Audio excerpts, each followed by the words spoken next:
Amén, gloria a Dios. Dice la palabra de Dios en el libro de los Romanos, capítulo 6, verso 23, porque la paga del pecado es muerte, mas la dádiva de Dios es vida eterna en Cristo Jesús, Señor nuestro. La palabra de Dios nos muestra que la vida eterna la obtenemos por medio de nuestro Señor Jesucristo, mas los pecados nos llevan a una condenación eterna. Hermano y amigo, Dios te bendiga en este momento. Mi nombre es Felipe García Montiel y quiero decirte lo más importante que Dios ha hecho en mi vida.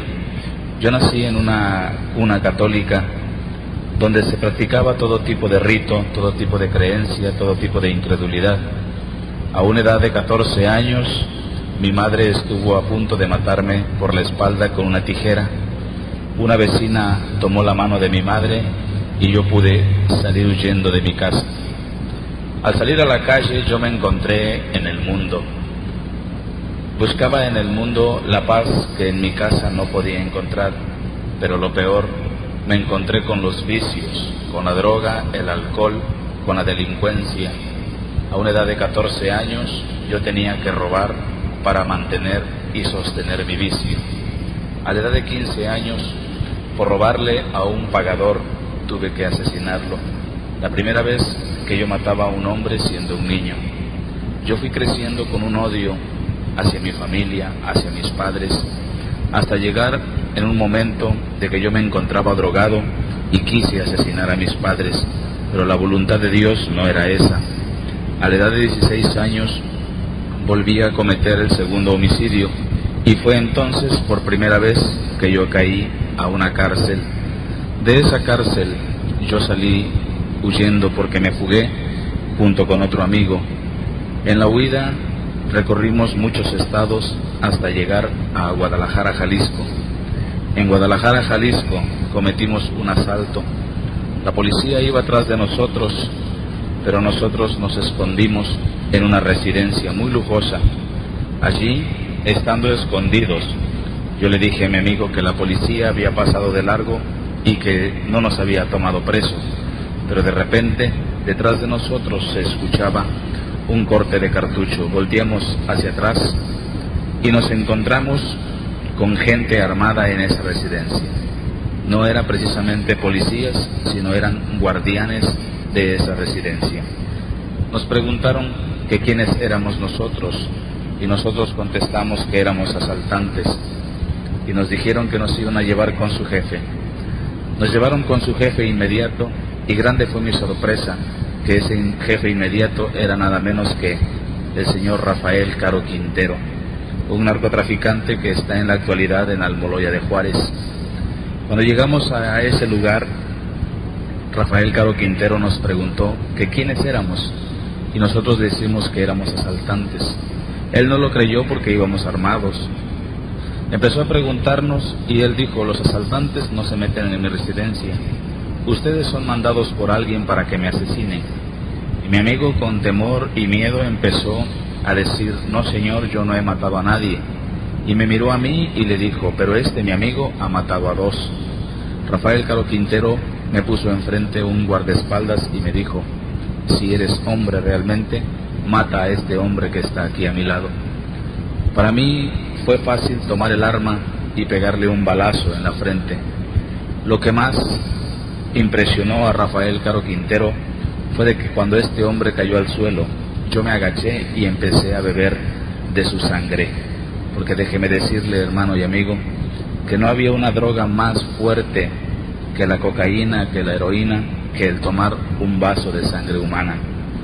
Mi vida daba un giro de 360 grados en ese momento, y desde allí, no cumpliendo todavía los 17 años, me convertía yo en el pistolero y guardaespaldas personal de Rafael Caro Quintero.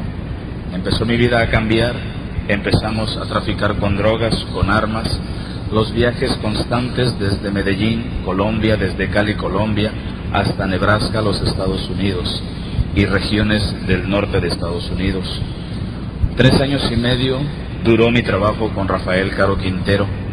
A los 3 años y medio, Rafael Caro Quintero cayó a la cárcel y yo regresé a México porque yo radicaba en Los Ángeles, California. Allá en Los Ángeles era yo jefe de una banda del barrio del Bronx, distribuidora en gran potencia de armas y de droga. Cuando llegué a la Ciudad de México nuevamente, le dije yo a la gente, yo voy a ser el jefe, porque yo conozco todo el negocio. Empezamos a formar una nueva banda, los cuales se componían de 32 miembros. Entre ellos se encontraba Daniel Arismendis, los Arellano Félix, un hijo del exgobernador Agustín Acosta Lagunes en Veracruz, y empezamos a trabajar duramente. Pero yo quería tener poder, yo quería tener grandes cosas, así que por primera vez mi vida daba otro giro tremendo, porque yo tenía un pacto con Satanás. Satanás no es como lo describe la Biblia. La Biblia lo describe como un dragón abominable, así es. La gente en el mundo lo describe como un hombre, que un charro, que trae un trinche, que trae cola, que trae cuernos. Pero la Biblia lo describe claramente que es una serpiente, un dragón abominable que es para destrucción.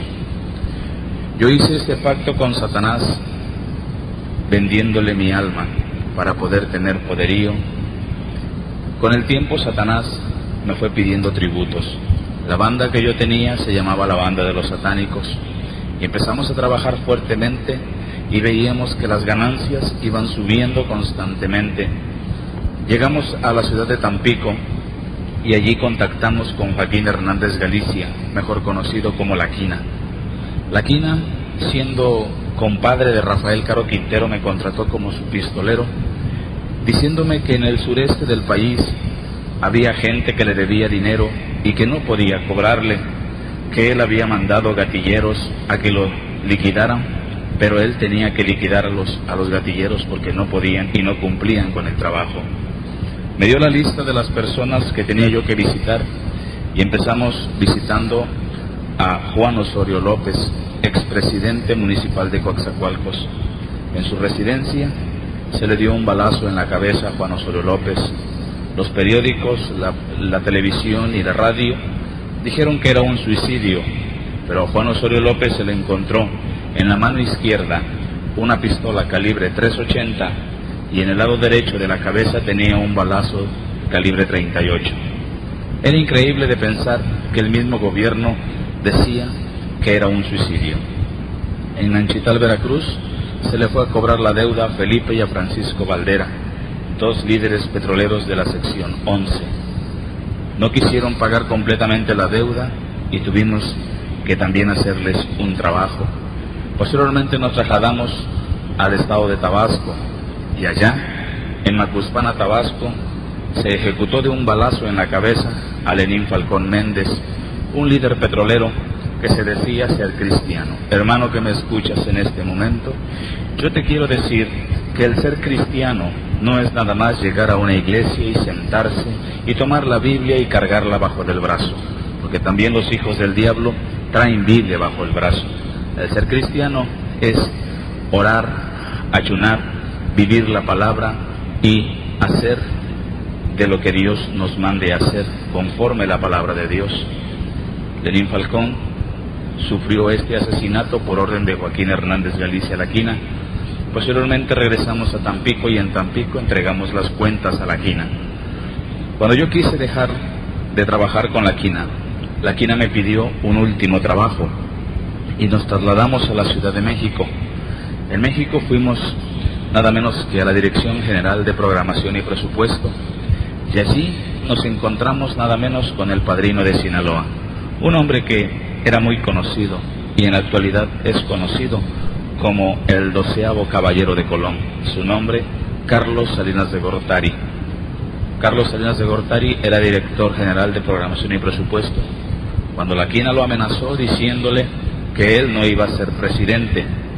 Al poco tiempo, cuando Salinas de Gortari llegó a la presidencia, al primero que metió a la cárcel fue a La Quina. Nosotros tuvimos que huir a los Estados Unidos a traficar nuevamente con armas y drogas. El negocio iba subiendo, pero había algo que a mí me faltaba en la vida: el conocimiento de la verdad, el conocimiento de Cristo, el sentir el amor y la misericordia de Dios. Yo era ateo, Yo nunca creí en ninguna imagen, en ningún Cristo, en ningún Dios, porque yo decía que yo era mi único Dios. Pero déjeme decirle que en la palabra de Dios dice que nadie va al Padre si no es por mí. Jesús lo dijo, y Jesús es el camino, la verdad y la vida. Él es el que dio su vida por la salvación y el perdón de los pecados. Oh, gloria a Dios. Posteriormente, después de que se enfrió un poco el problema de la quina, regresamos a México y empezamos nuevamente a trabajar. En México se habían quedado los Arellano Félix como judiciales federales de narcóticos y Daniel Arismendis y sus hermanos como judiciales del Estado. Cuando llegamos a México nuevamente, empezamos a buscar nuevos horizontes en el dinero, en la mafia y en el control del estupefaciente. Y nos fuimos a encontrar con Amado Carrillo Pérez, el Señor de los Cielos. En la actualidad la prensa y la radio dicen que Amado Carrillo está muerto, pero Amado Carrillo en la actualidad radica en Colombia. Nos pusimos a trabajar con Amado Carrillo durante algún tiempo, hasta que se presentó Satanás pidiéndome tributo. Yo me burlaba porque decía que con darle dinero a Satanás, con eso pagaba mi deuda, pero no sabía yo que el dueño del dinero en este mundo es el diablo. En la actualidad el dueño de mi vida se llama Jesús de Nazaret. Cuando Satanás empezó a pedirme tributo, yo le dije, bueno, ¿qué cosa es lo que quieres? Y él me dijo que quería sangre. Yo todavía le dije, bueno, ¿sangre para qué? ¿Acaso los que están en el infierno están muy anémicos? Y él me dijo que quería sangre de santos. Yo no comprendía la palabra santo hasta ahora que estoy en los caminos del Señor. Él me entregó una lista con algunos nombres que tenía yo que ir a perseguir y a buscar para entregárselos a Satanás. Estos nombres se encontraban en Puerto Rico, en Venezuela, en Nicaragua, en Panamá, en Costa Rica, en Colombia, en México, en Estados Unidos. Y estos hombres, los que estaban escritos en esa hoja, eran nada menos que pastores evangélicos pentecosteses. Empezó la persecución de pastores. Yo me introducía a las iglesias y sacaba a los pastores, los amenazaba con un arma en la mano. Pero pasaba algo grandioso en esos momentos. La iglesia clamaba la sangre de Cristo. Yo no comprendía. Esa sangre que Cristo derramó en la cruz del Calvario, desde que Él la derramó, ha tenido un poder tremendo contra el diablo, porque el diablo está vencido. Ese Cristo se manifestaba en cada momento cuando yo intentaba asesinar a esos pastores. Cosa curiosa, pero ahora comprendo el poder de Dios, porque cuando yo ponía el arma en la cabeza de los pastores, no sonaba ni un cartucho. Y yo decía, ¿qué es lo que pasaba? ¿Por qué pasaba esto? Pues déjeme decirle que la mano de Jehová estaba presta para salvar a sus siervos. Eso lo he comprobado porque ahora como cristiano, como siervo de Dios, han intentado asesinarme en 2 ocasiones. Una en un templo, otra en una campaña. Y la última fue de que nos dieron veneno en la comida a mí y a mi esposa.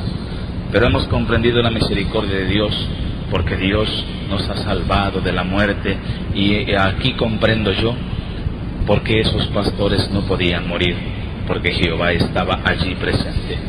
Hermano pastor que me escuche, quiero decirle que si usted se rinde completamente al Señor, si usted predica la verdad, si usted habla con autoridad de Cristo, el diablo no tocará ni a usted ni a su simiente, porque usted es un escogido del Señor. Oh, gloria a Dios.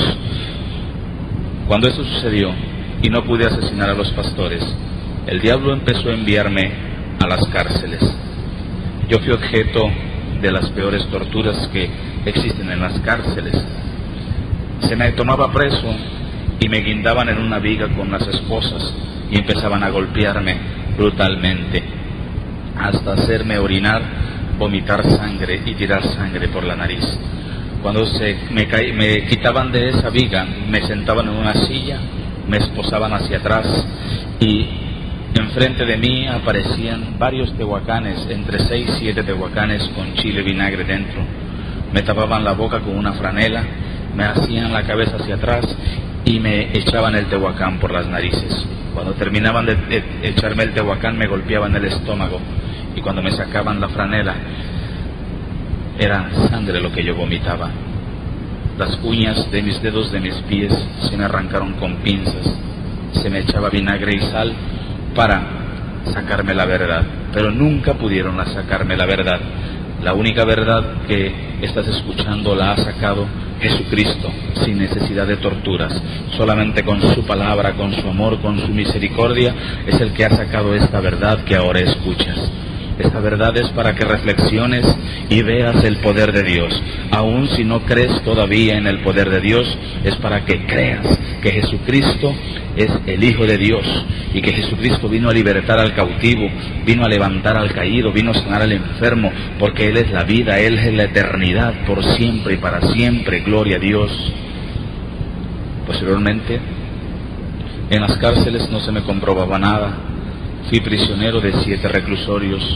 El primer reclusorio fue el de Villahermosa, Tabasco. El segundo reclusorio fue en Coatzacoalcos, Veracruz. El tercer reclusorio fue en Cerro Hueco, Chiapas. El cuarto fue en Guatemala, en el Centro Militar Federal de Guatemala.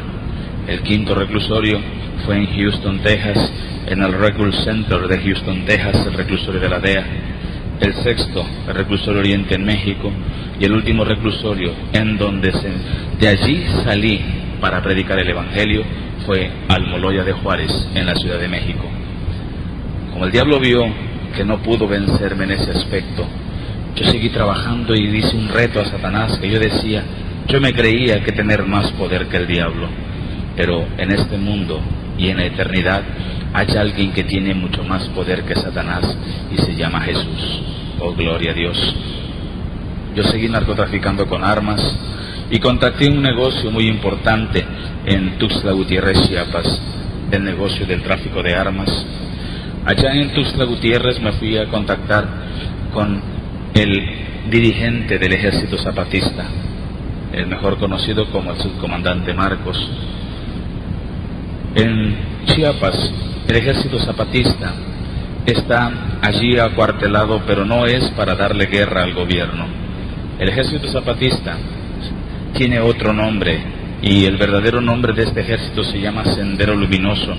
Es un ejército sudamericano que está escondido en este país, y que el clero católico lo está manteniendo, dándole alimento, dándole comida, e incluso dándole dinero. El clero católico tiene al Ejército Zapatista en su mando. En San Juan Chamula, una región de Chiapas, el Ejército Zapatista cometió el crimen más atroz que usted se puede imaginar, que usted haya visto o que usted haya escuchado. Una iglesia cristiana pentecostés de 100 miembros fue arrasada por el Ejército Zapatista.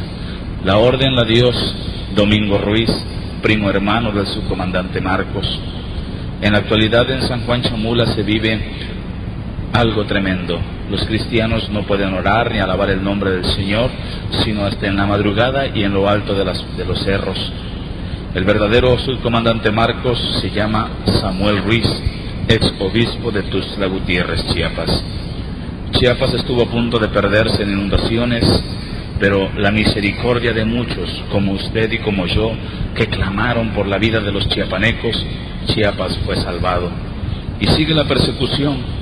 Esto significa que son principios de dolores, porque la Biblia lo indica, que la iglesia pasará principios de dolores antes del arrebatamiento. Después de haber contactado con el subcomandante Marcos, yo me fui a los Estados Unidos y empezamos a trabajar hasta que llegó una invitación a trabajar con Carlos Salinas de Gortari, y nos venimos a México y empezamos a contactar con Carlos Salinas de Gortari.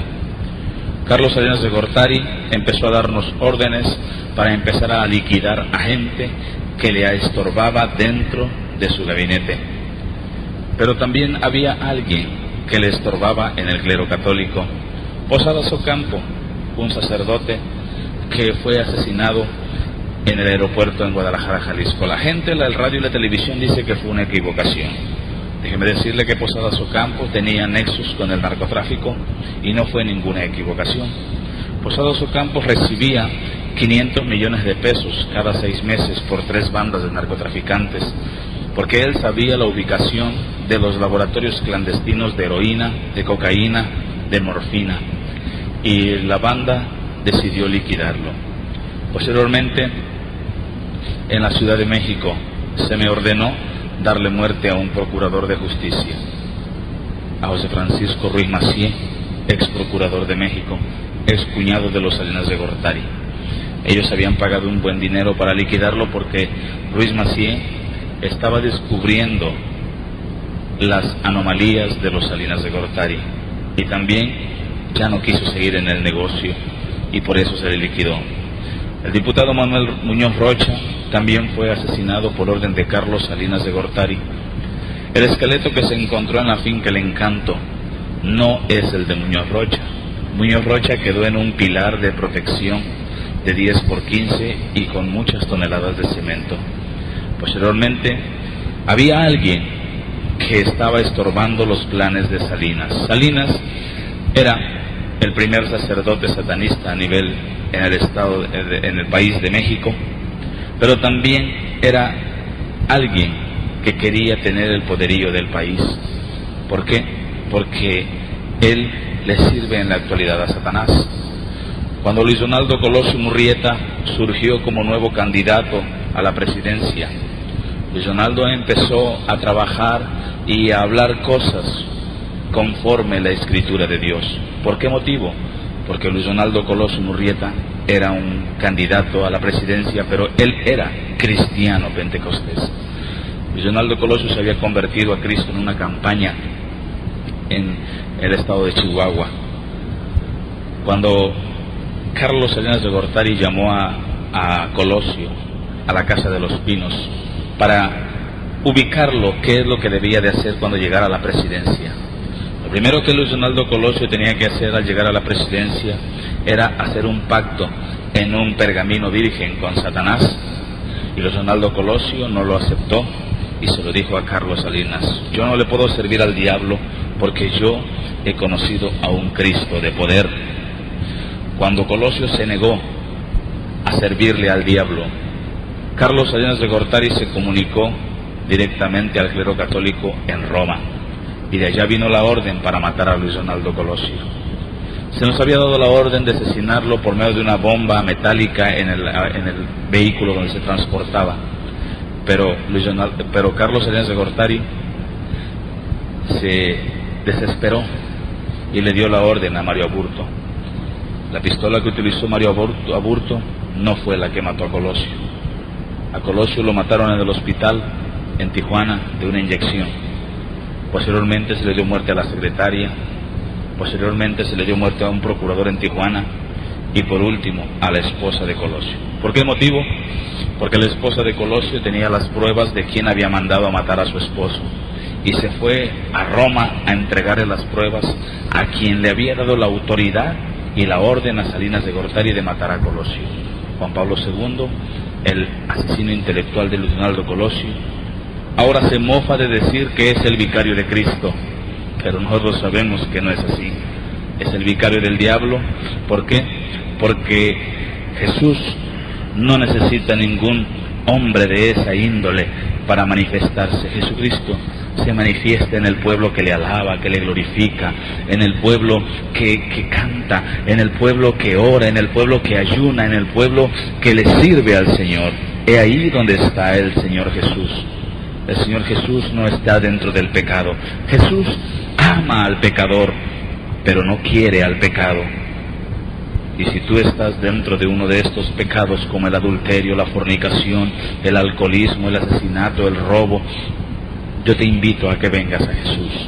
Yo te invito a que tú seas uno de esta familia. Oh, aleluya. Después de esto, vino el exilio de Salinas y nosotros seguimos trabajando con la droga y las armas. El diablo se volvió a presentar nuevamente y me dijo que él quería que yo asesinara a un hombre que le daba mucha guerra. Este hombre es un siervo de Dios. Donde este hombre separan, las almas se convierten. ¿Por qué? Porque el Espíritu Santo mora en él. Yo había regresado de un viaje de Colombia cuando el diablo se me apareció y me dijo que él quería que yo asesinara a este hombre. Al llegar a Los Ángeles, California, se me tomó preso por un instante, mas me dejaron libre por el dinero que pagué. Y me vine a México nuevamente, y en México fue donde el diablo me dijo: ahora es el momento de que tú liquides a ese hombre que me estorba. Cada vez que ese hombre habla de Dios, cada vez que ese hombre habla de Cristo, hasta los brujos que yo tengo a mi cargo se convierten a él, y yo quiero que lo mates. Como yo no creía en Cristo y todo lo que oliera a Dios yo odiaba, ahora yo siento un coraje a todo lo que huele a diablo. Por eso, cada vez que oramos, cada vez que predicamos, cada vez que hablamos de la palabra de Dios, el diablo se revuelca como un gusano, porque sabe que la palabra de Dios se cumple, donde dice que sacará de lo más vil del mundo para avergonzar a los sabios, para predicar la palabra, para llevar el mensaje. ¡Oh, gloria a Dios! Entonces, yo le dije, bueno, ¿dónde tengo que ir? Y el diablo me mostró un documento, una pequeña hoja donde estaba la dirección de donde yo tenía que ir, y me trasladé a la ciudad de Acapulco Guerrero. En Acapulco Guerrero estaba ese hombre precisamente al que yo tenía que asesinar. Grande fue mi sorpresa, porque cuando llegué a la dirección que estaba escrita en el papel, yo me quedé sorprendido, porque donde yo había ido era a una campaña evangélica. Yo dije, el diablo se volvió loco de tanto azufre que huele, porque me está enviando a una campaña evangélica sabiendo que yo odio a los evangélicos. Pero allí dentro estaba el hombre que yo tenía que asesinar. Entonces me introduje a esa campaña, clamando y diciendo: Señor, en el nombre de Jesús, te pedimos que cubras a tu siervo. Yo no entendía eso hasta que llegué al púlpito. Allí me encontré con un hombre de baja estatura, el siervo de Dios. De baja estatura, algo fortachón, pelo blanco, con una mano en la Biblia y la otra hacia el cielo, diciendo: Señor, cúbreme con tu sangre preciosa. Cuando yo me le quedé mirando, ya este hombre había abierto los ojos y me estaba mirando. Y yo le dije: oiga, ¿usted es Gigi Ávila? Y me dijo: sí, yo soy Gigi Ávila. Y yo le dije: bueno, pues esta es tu última noche, porque te vengo a matar. Y este hombre, con toda tranquilidad y con una sonrisa en los labios, me dijo: ya lo sabía. Yo dije: ¿cómo es posible que este hombre sepa que lo voy a matar? Si vengo recorriendo kilómetros y kilómetros para llegar hasta aquí y lo voy a asesinar. Pero déjeme decirle que el Espíritu Santo le había dicho: revístete de mi poder, porque el diablo te viene a atacar. Entonces, cuando quise sacar el arma, no pude sacar el arma. Estaba yo, hasta chueco estaba yo, porque no pude sacar el arma. Y yo dije: no puedo moverme. Pero una fuerza me jalaba hacia afuera. Y así di media vuelta y me fui.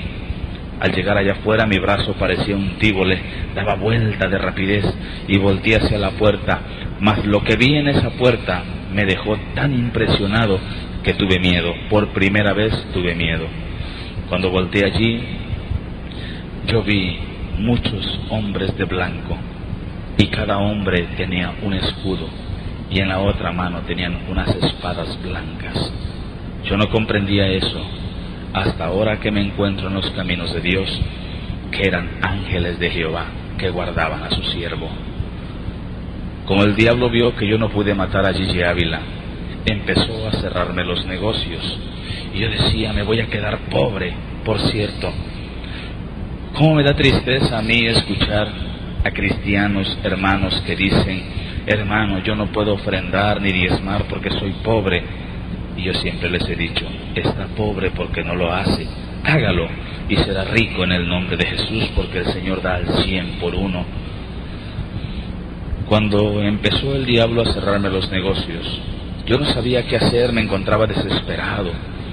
Pero déjeme decirle que la desesperación lleva a la perdición.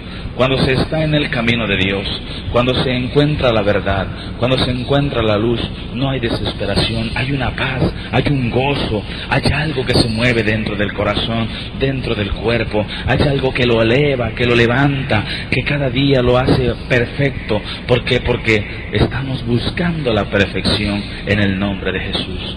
Jesús es el camino. El pecado muere cuando Jesús entra en el corazón. Pero cuando se le da la espalda a Jesús, el pecado lleva a una condenación eterna. Joven que me escuchas, amigo que me escuchas, estás en problema de drogadicción, en el problema del alcoholismo, estás en alguna cárcel, estás en algún hospital porque eres delincuente. Vuelve tus ojos a Dios, vuelve tus ojos a Cristo, entrega tu corazón y serás libre, serás salvo y gozarás de una herencia hermosa, eterna en el reino de los cielos. Gloria a Dios, porque esa es una de las promesas. Madre de familia, si tienes problemas con tus hijos, en la Biblia hay una promesa muy hermosa que dice: serás salvo tú y toda tu casa. Allí encuentras esa promesa. Si tú entregas tu vida a Jesucristo, si tú vuelves tus pasos al Señor, serás salva tú y tu casa, tus hijos, tu esposo, orando y ayunando. Vuelve tus ojos a Dios. Ninguna imagen, ningún ídolo, ningún santo de barro, de madera, de metal dan la salvación como Cristo la dio. Porque ninguna virgen se dejó crucificar, ningún santo se dejó crucificar. Solamente Jesús, el Hijo de Dios, dio su vida por el perdón de los pecados. Este es el momento de que vuelvas tus ojos a Dios. Oh, gloria a Dios. Después, yo no sabía qué hacer porque las cuentas bancarias bajaban. Pero llegó el momento que me ofrecieron un negocio. El negocio que es el mejor pagado en el mundo de la mafia, el negocio del secuestro. Yo cometí 42 secuestros. Dios bendiga a las madres que tienen sus hijos y Dios tenga misericordia de aquellas que no lo tienen. Secuestré a niños. Esos niños, después de ser secuestrados, eran llevados a un lugar de Centroamérica, en Guatemala.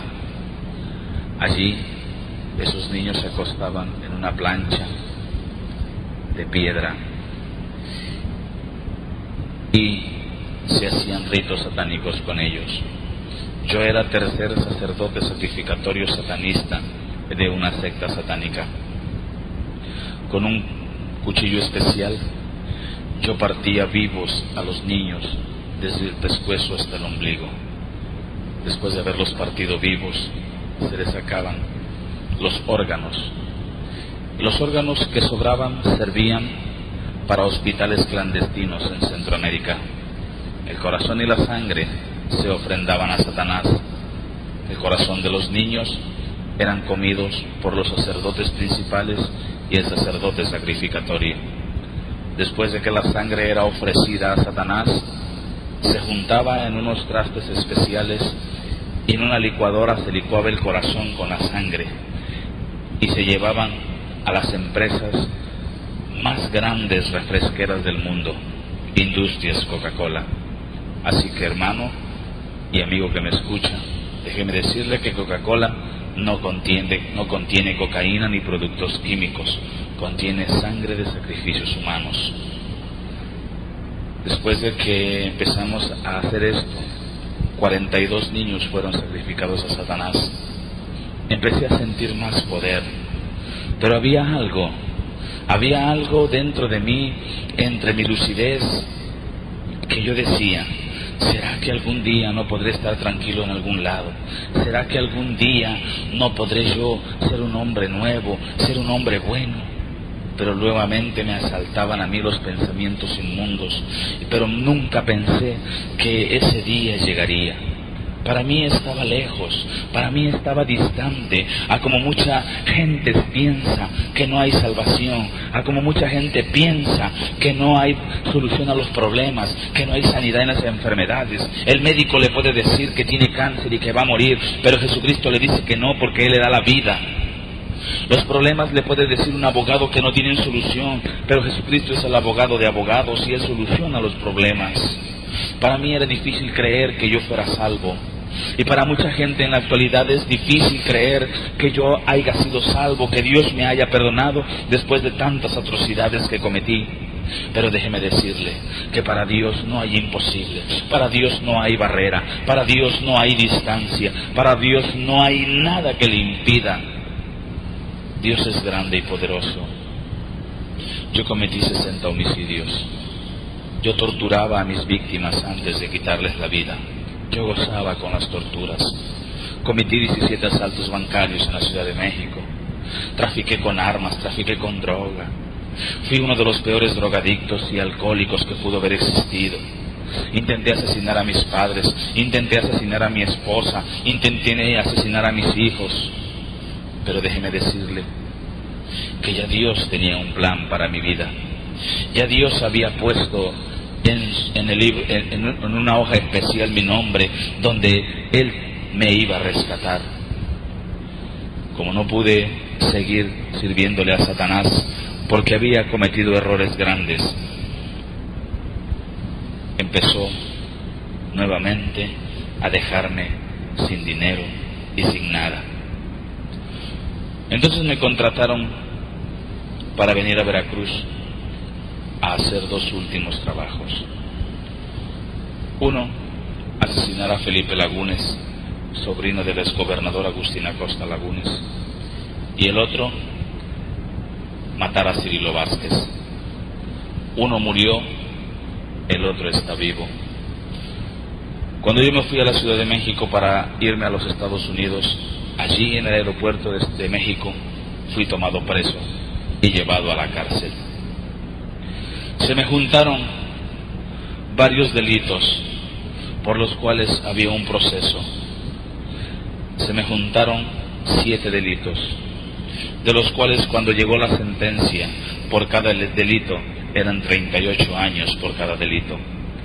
Pero a Dios no fue imposible para Él sacarme de la cárcel y quitarme esa sentencia, porque al poco tiempo yo salí de la cárcel y yo decía, ¿cómo es posible que después de haber estado en la cárcel, de haberme sentenciado, yo salga libre en menos que canta un gallo? Yo no lo comprendía. Mi esposa clamaba a Jesús constantemente, porque déjeme decirle que yo ya me había casado con mi esposa. Mi esposa, de origen judío, clamaba a Dios. Yo golpeaba a mi esposa constantemente cuando ella me hablaba de Jesús. Ella no soportaba ver que yo me drogara, que yo me alcoholizara. Ella clamaba a Cristo. Mi hija Tabita, la más pequeña de mis hijas, yo intenté asesinarla, pero cuando mi esposa gritó, Jesucristo, ven, la mano de Dios tomó mi mano para no poder asesinar a mi hija. Y mi esposa, cada vez que era golpeada, se quitaba la sangre del rostro, y su mamá le decía, los vecinos le decían, métalo a la cárcel, déjelo, mátelo. Pero ella decía, no, yo sé que hay un Cristo que vive, yo sé que hay un Dios que está en lo alto del cielo y que Él lo va a cambiar. Y ella constantemente decía, Señor, rescata a mi marido, rescátalo de donde está. Cuando salí de Almoloya de Juárez, fue algo para mí impresionante, porque a mí se me quitó cierta cantidad de dinero para salir de allí. Se me quitó una cuenta bancaria de 1,000 millones de pesos en dólares, 4 residencias valuadas en 50 millones de dólares, 320 vehículos, 220 toneladas de cocaína y 210 toneladas de armamento. Y todo ese dinero quedó en el gobierno, con el procurador, porque él fue el que me propuso la libertad si yo le entregara todo. Lo más grandioso que me pasó en la cárcel fue que cuando llegué, ya Dios me tenía preparado algo especial. Cuando yo llegué a la cárcel, arriba de un poste hay una bocina donde dicen y gritan que va entrando fulano, que va entrando mengano a la cárcel. A mí me apodaban el diablo. Entonces el de la bocina gritó, va entrando el diablo a la cárcel. Y cuando entré a la primera puerta de la Almoloya de Juárez, se me acercó un enanito, un hombre de 1,20 de estatura, y con una sonrisa en los labios me dice, ¿tú eres el diablo? Le digo, sí, yo soy. Y me dijo, déjame decirte que Cristo te ama. Y yo decía, ¿cómo es posible que hasta dentro de la cárcel hayan aleluyas? Y le dije, quítate de aquí, enano. Ese hombre se convirtió en mi sombra dentro de la cárcel. Cuando iba al baño, él me tocaba la puerta y me decía, ¿estás ahí? Yo le decía, sí, estoy aquí, Cristo te ama. Íbamos al comedor y allá en el comedor me decía, Cristo te ama. Me seguía por toda la cárcel diciéndome que Cristo me amaba. Una ocasión se me guindó de mi camisa y que me la rompe. Yo me enojé tanto y lo agarré del cuello de la camisa y como estaba chiquitito y no pesaba, lo levanté y lo puse arriba de un muro y le dije, te vas a morir. Y este hombre dijo, no me importa, pero déjame decirte que Cristo te ama. Un hombre ferviente, un hombre necio, un hombre que constantemente me decía que Cristo me amaba. Hermano y amigo, hermano que me escucha, a usted nada más le cierran la puerta de una casa y deja de ir. Sea usted necio, sea usted ferviente, clame a Cristo primero y vaya y evangelice. Si le cierran la puerta, vuelva a tocarla. Si le vuelven a cerrar, vuelva a tocarla. Pero la tercera vez que usted toque, tóquele en el nombre de Jesús y esa puerta no se cerrará. Oh, gloria a Dios. Y llegó la libertad. Y salí de Almoloya de Juárez.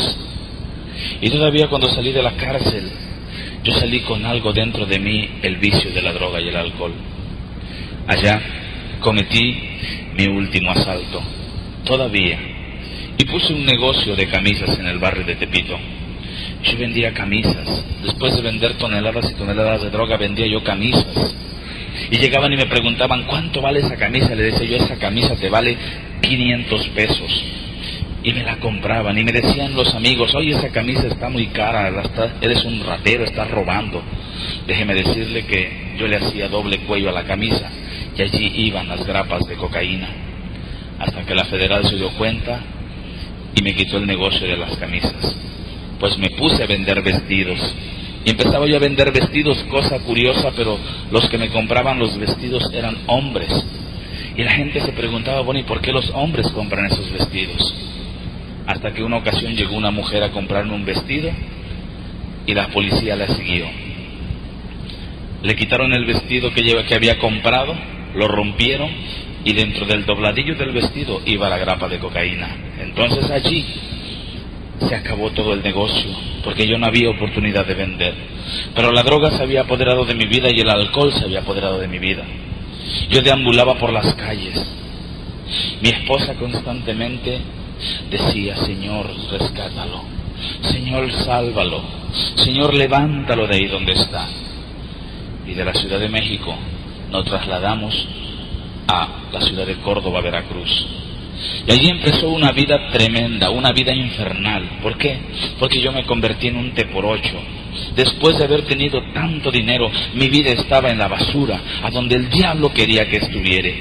Allí yo me reía de los aleluyas. Yo le decía a mi esposa, si tu Cristo existe, que baje, que me vea, que me hable, lo quiero ver. Eso es mentira, decía yo. Cristo está muerto. Cristo se engusanó. Los apóstoles lo sacaron de su tumba y lo escondieron para que la gente creyera que está vivo. Cristo está muerto.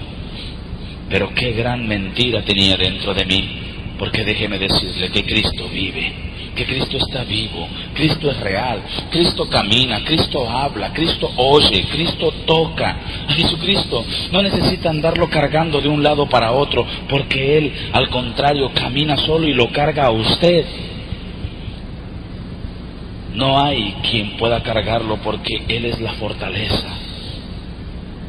Yo retaba a Jesús estando drogado y alcoholizado y le gritaba, si eres el Hijo de Dios, baja de allí, te quiero ver ahorita. Y nunca bajaba. Y yo era T por 8, me quedaba en la calle tirado, mi pantalón me lo quitaba cada 3 meses, andaba yo todo greñudo, todo piojoso. Y la gente me veía como un vómito de perro, me veía ahí. A la vuelta de donde yo te porocheaba estaba una iglesia cristiana y los cristianos pasaban por ahí y el pastor pasaba y le daba vuelta porque no quería ver a un alcohólico. Una ocasión yo me levanté y le dije al pastor de esa iglesia, oye brother, dame un peso para tomarme un trago. Grande fue mi sorpresa que este hombre me insultó. Y yo dije, ¿cómo es posible que ellos predican a un disque Dios vivo y mira lo que son? Son groseros, no quieren a uno. Y yo amenacé al pastor y le dije, el domingo que viene, que tú me la vas a pagar. Y al domingo siguiente pasó el pastor y le pedí un peso. No me lo quiso dar y le arrebaté el portafolio y arranqué a correr. El pastor no me siguió porque pensaba que lo iba yo a apuñalear. Allá en una esquina abrí el portafolio, encontré una Biblia grande que la vendía en 60 pesos. Encontré una bolsita con 300 pesos. Tenía yo 360 pesos, casi para tomar todo un año, porque el teporocho con un peso de aguardiente todo el día la pasa borracho. Pero no había tranquilidad en mi vida. Yo gozaba de la droga y del alcohol, pero no había paz en mi corazón. Mi familia, mi esposa, tenía que trabajar, que lavar, que lavar trastes para llevarle de comer a mis hijos. Pero su ruego llegó a los oídos de Dios. Y fue entonces cuando Dios tomó mi vida. El 23 de agosto de 1998 se cumplió el reto que yo le había hecho a Jesús. Estábamos en un cuarto, varios drogadictos. Ya nos habíamos acabado algunos litros de aguardiente y algunos gramos de marihuana, cuando la puerta de ese cuarto dio un golpe tremendo y se abrió. Yo volteé a ver hacia la puerta. Mis amigos seguían platicando y seguían riendo y seguían tomando, y yo mi mirada la tenía fija en esa puerta. Y en esa puerta apareció una luz dorada, con unas letras hermosas que decía: salvación y vida eterna. Cuando yo me tallé los ojos para ver mejor, seguía viendo ese redondel de esa luz. Y yo decía: estoy bien marihuano, estoy viendo visiones. Pero hasta ahí no comprendía que no eran visiones las que yo veía. Cuando de repente de esa luz brotaron dos hermosas manos. En cada mano se dejaba ver un orificio, y en cada orificio una gota de sangre. Oh, gloria a Dios, aleluya. Después se dejó ver una túnica blanca hasta el suelo, y a media túnica un cinturón de oro que decía Alfa y Omega. Al finalizar la túnica estaban dos hermosos pies, y en cada pie un orificio, y en cada orificio una gota de sangre. Cuando alcé mi rostro, me encontré con el rostro más perfecto que en el mundo haya visto, que ningún joyero, ningún pintor, ningún ebanista, ningún carpintero, ningún fotógrafo puede realizar. Pero lo que más me impresionó fue que cuando vi ese rostro, de mi cuerpo brotaban miles y miles de demonios. Horripilantes figuras brotaban de mi cuerpo, y mi cuerpo empezó a temblar. Déjeme decirle que con esa presencia que yo veía enfrente de mí, mi cuerpo se estaba liberando y descongestionando.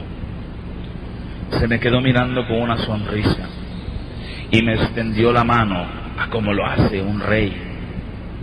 Dio un paso hacia adelante y con esa sonrisa me dijo de esta forma: yo soy Jesucristo, y tú, mi hijo el más querido, mi hijo el más deseado, mi hijo el más buscado.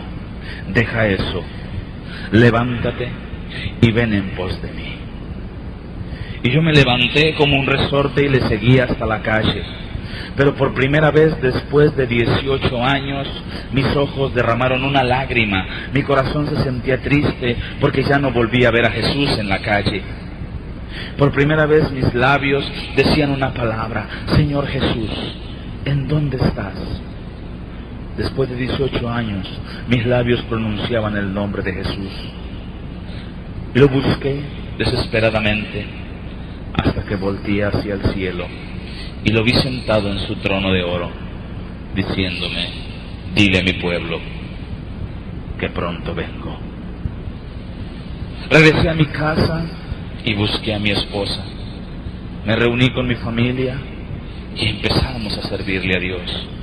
Empezamos a asistir a una iglesita pequeña.